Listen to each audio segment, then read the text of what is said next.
Hello everyone. Hi, this is Saurabh Raina. इस video में हम ना इनऑर्गेनिक केमिस्ट्री के टॉप 20 रीजन बेस्ड क्वेश्चन की बात करेंगे। इस वीडियो में मैंने लास्ट 10 ईयर्स के ना पीवाईक्यू इंक्लूड किए हैं। पहला क्वेश्चन है, give reason out of D4 species Cr2+ is strongly reducing. मतलब ये एक स्ट्रॉन्ग रिड्यूसिंग एजेंट है। Mn3+ जो है स्ट्रॉन्ग ऑक्सीडाइजिंग, मतलब स्ट्रॉन्ग ऑक्सीडाइजिंग एजेंट है। Cr2+ रिड्यूसिंग एजेंट इसलिए है, खुद क्या होता है, ऑक्सीडाइज होता है Cr3+ में, और इसकी कन्फिग्रेशन हो जाती है D4 से D3। D3 इसलिए ज़्यादा स्टेबल होता है क्योंकि हमें पता है according to crystal field splitting हमारे T2G और Eg ऑर्बिटल होता है। D3 में ना T2G3 क्या होता है, हाफ फील्ड होता है, स्टेबल होता है। सो दैट्स वाई Cr2+ रिड्यूसिंग होता है। Virus Mn3+ strong oxidising agent होता है, खुद क्या होता है, रिड्यूस हो जाता है Mn2+ में, क्योंकि जब ये Mn2+ बनाता है इसकी इलेक्ट्रॉनिक कन्फिग्रेशन 3d5 हो जाती है, हाफ फील्ड होती है, और हाफ फील्ड क्या होता है, स्टेबल होता है। क्वेश्चन नंबर सेकंड है, the D1 configuration is very unstable in ions.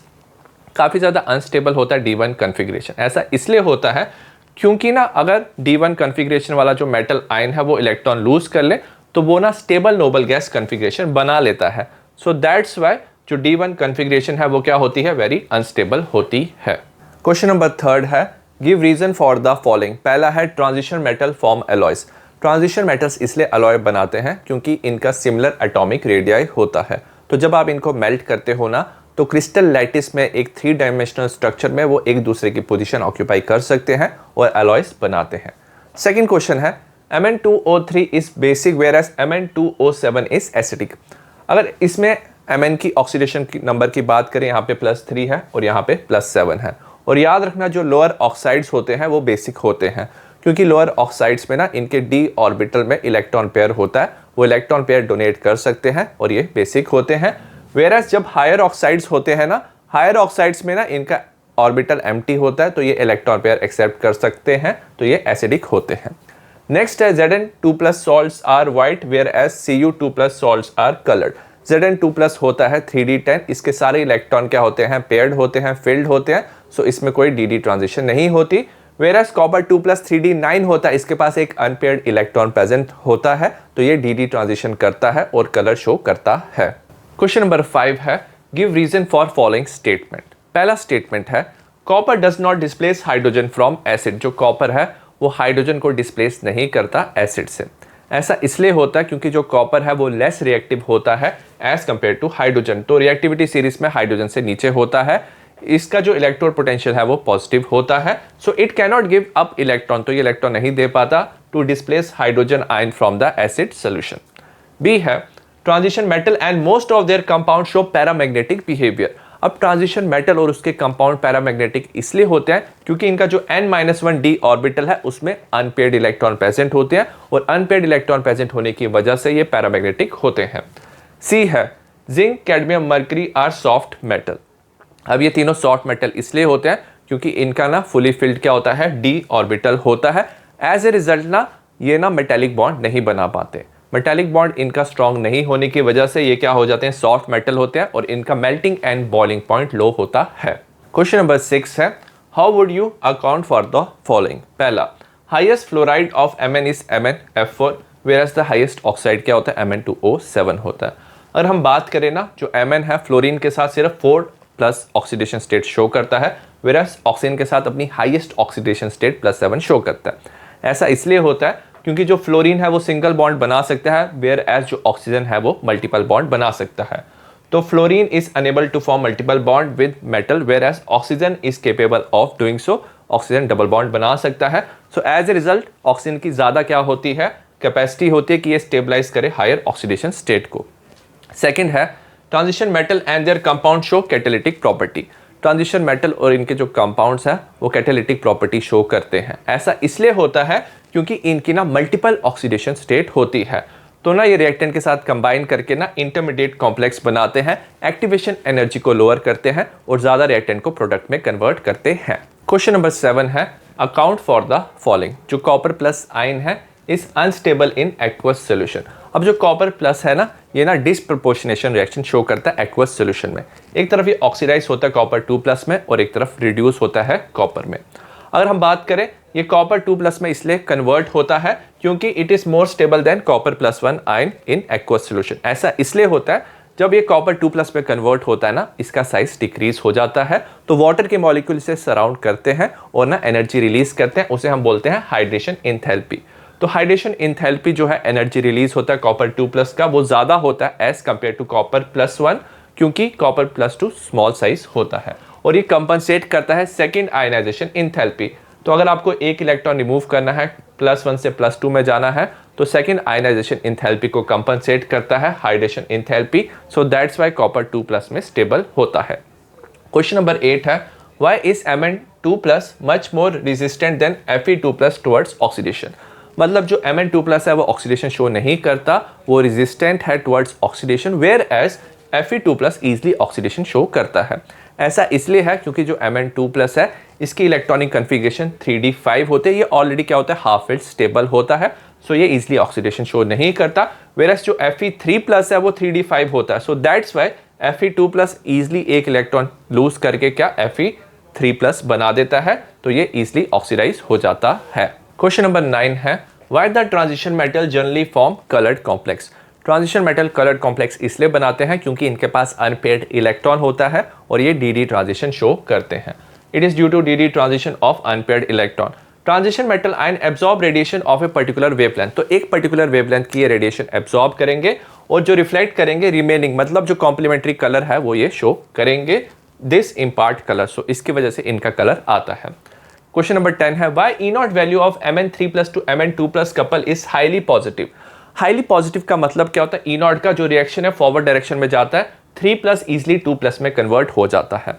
इसलिए ये होता है क्योंकि जो Mn2+ है ये हाफ फील्ड होता है, स्टेबल होता है, सो that's Y half field stable होने की वजह से ये इजिली इलेक्ट्रॉन गेन कर लेता है Mn3+, इजिली ये रिड्यूस होकर Mn2+ बनाता है। क्वेश्चन नंबर 11 है, silver atom has completely filled d orbital in its ground state, it is still considered to be transition element, justify the statement. अगर हम सिल्वर मेटल की बात करें, इसका इलेक्ट्रॉनिक कन्फिग्रेशन होता है 4d10 5s1 इन इट्स ग्राउंड स्टेट, तो इसका d ऑर्बिटल कंप्लीटली फिल्ड होता है। बट अगर हम इसकी एक ऑक्सीडेशन स्टेट की बात करें +2 की, तो ये ना 4d9 होता है, तो इसके पास इनकम्प्लीट d ऑर्बिटल होता है one of the oxidation state, so as a result ये ट्रांजिशन एलिमेंट होता है, इसकी ये प्रॉपर्टी शो करेगा। क्वेश्चन नंबर 12 है, why do transition metal have high enthalpy of atomization. Transition metal का हाई एंथैल्पी ऑफ एटमाइजेशन है। एंथैल्पी ऑफ एटमाइजेशन मतलब हम एनर्जी प्रोवाइड करते हैं ताकि मेटल का बॉन्ड ब्रेक हो जाए, वो गैसेस में कन्वर्ट हो जाए। And which element of 3D series has lowest enthalpy of atomization. Transition metals का हाई एंथैल्पी ऑफ एटमाइजेशन इसलिए होता है क्योंकि इनके पास अनपेयर्ड इलेक्ट्रॉन प्रेजेंट होते हैं, और जितने ज़्यादा अनपेयर्ड इलेक्ट्रॉन प्रेजेंट होते हैं ये खुद के साथ क्या कर सकते हैं, मेटेलिक बॉन्ड बना सकते हैं। तो इंटर एटॉमिक मेटेलिक बॉन्ड बनाने की वजह से इनका बॉन्ड स्ट्रॉन्ग होता है और ज़्यादा एनर्जी रिक्वायर्ड होती है to break the bond, so that's why transition metal का हाई एंथैल्पी ऑफ एटमाइजेशन होता है। वेरस अगर हम जिंक की बात करें, इसका लोएस्ट एंथैल्पी ऑफ एटमाइजेशन है क्योंकि इसका d ऑर्बिटल कंप्लीटली फिल्ड होता है और इसमें जो मेटेलिक बॉन्डिंग है वो लेस होती है। क्वेश्चन नंबर 13 है, जो सीरियम 3 है वो इजिली ऑक्सीडाइज होता है सीरियम +4 में। ऐसा इसलिए होता है, जो सीरियम +4 है ये फेवर्ड होता है by its noble gas configuration. इसमें नोबल गैस कन्फिग्रेशन आती है जिनॉन की, तो ये बनता है xenon 4f0 5d0 6s0, so that's why cerium 4+ जो है वो फेवर्ड होता है। क्वेश्चन नंबर 14 है, why separation of a mixture of lanthanoid is difficult. Difficult होता है लैंथेनॉइड के मिक्सचर को सेपरेट करना, क्योंकि जब लैंथेनॉइड में क्या होता है, लैंथेनॉइड कॉन्ट्रैक्शन होता है, तो इनका ना सिमिलर एटॉमिक रेडियाई आ जाता है। सिमिलर एटॉमिक रेडियाई आने की वजह से जो लैंथेनॉइड्स है इनकी केमिकल प्रॉपर्टी सिमिलर हो जाती है और इन्हें सेपरेट करना डिफिकल्ट होता है। क्वेश्चन नंबर 15 है, why actinoid contraction is greater than lanthanoid contraction. जो एक्टिनॉइड कॉन्ट्रैक्शन है वो ज़्यादा इसलिए होता है क्योंकि एक्टिनॉइड में ना 5f इलेक्ट्रॉन होते हैं और इनका जो शील्डिंग इफेक्ट है वो ज़्यादा पुअर होता है as compare to 4f electron, तो इसमें ना न्यूक्लियर चार्ज ना ज़्यादा इंक्रीज होता है because of poor shielding effect, और जो एक्टिनॉइड कॉन्ट्रैक्शन है ज़्यादा होता है as compare to lanthanoid contraction. Question number 16 है, गिव रीजन। जो एक्टिनॉइड्स हैं वो शो करते हैं irregularities in their electronic configuration. वो इसलिए इरेगुलरिटी शो करते हैं एक्टिनॉइड्स क्योंकि because of extra stability of F0 F7 F14 orbitals. तो ये जो ऑर्बिटल्स है ना वो क्या होते हैं, स्टेबल होते हैं। तो जो एलिमेंट्स है स्टेबल इलेक्ट्रॉनिक कन्फिग्रेशन अचीव करना चाहते हैं। एज ए रिजल्ट ना इनकी जो इलेक्ट्रॉनिक कन्फिग्रेशन है वो थोड़ी इरेगुलर हो जाती है। क्वेश्चन नंबर 17 है, why do actinoid show wide range of oxidation state. Actinoid का वाइड रेंज इसलिए होता है क्योंकि इसमें स्मॉल एनर्जी गैप होता है between 5f60 and 7s orbital, और इनका जो एनर्जी गैप है कम होने की वजह से इन सारे जो इलेक्ट्रॉन्स है तीनों ऑर्बिटल के वो पार्टिसिपेट कर सकते हैं बॉन्ड फॉर्मेशन में। एज ए रिजल्ट क्या होता है, इनकी वेरिएबल ऑक्सीडेशन स्टेट होती है। क्वेश्चन नंबर 18 है, अकाउंट फॉर द फॉलोइंग।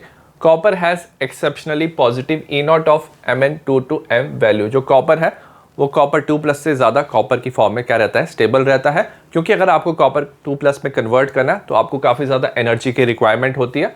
तो sum of atomisation and ionisation enthalpy है वो ज़्यादा होता है as compare to enthalpy of hydration. Hydration तब रिलीज होता है जब कॉपर 2+ में कन्वर्ट होता है, कम एनर्जी रिलीज होता है। सो दैट्स वाई जो कॉपर है इसका एक्सेप्शनली पॉजिटिव वैल्यू होता है।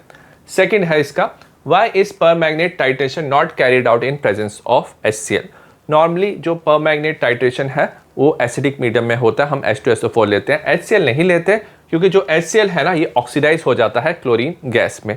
एज ए रिजल्ट जो एंड पॉइंट आना चाहिए ना वो एंड पॉइंट नहीं आता। So we do not get the correct end point of the reaction. तो दैट्स वाई हम HCl नहीं लेते जब हम परमैग्नेट की टाइट्रेशन करते हैं। क्वेश्चन नंबर 19 है, why is Sc3+ colourless in aqueous solution whereas Ti3+ is coloured. Sc3+ होता है 3d0, इसके पास कोई अनपेयर्ड इलेक्ट्रॉन नहीं होता। वेयरएज Ti3+ क्या होता है, इसके पास एक अनपेयर्ड इलेक्ट्रॉन होता है, ये 3d1 होता है। एज ए रिजल्ट ये ना dd ट्रांजिशन शो करता है और ये कलर्ड होता है। क्वेश्चन नंबर 20 है, why chromate changes their colour when kept in an acidic solution. Chromate ion जो है वो येलो कलर का होता है, एसिडिक सोल्यूशन में एसिड के साथ ये कंबाइन करके ना डाइक्रोमेट आयन बनाता है, ऑरेंज कलर का होता है। तो अगर आप एसिडिक सोल्यूशन में रखोगे तो क्रोमेट आयन डाइक्रोमेट आयन बनाता है, येलो से ऑरेंज कलर होता है। वेयरएज अगर बेसिक सोल्यूशन है ना तो याद रखना ये रिएक्शन रिवर्स में होता है। डाइक्रोमेट जो है वो ना क्रोमेट में कन्वर्ट होता है, तो ऑरेंज कलर से येलो कलर में कन्वर्ट होता है। आई होप आपको ये 20 रीजन बेस्ड क्वेश्चन समझ आए हो। एग्जाम से पहले इन्हें ज़रूर पढ़ के जाना, एग्जाम में ये आपकी हेल्प करेंगे। See you in the next video, bye.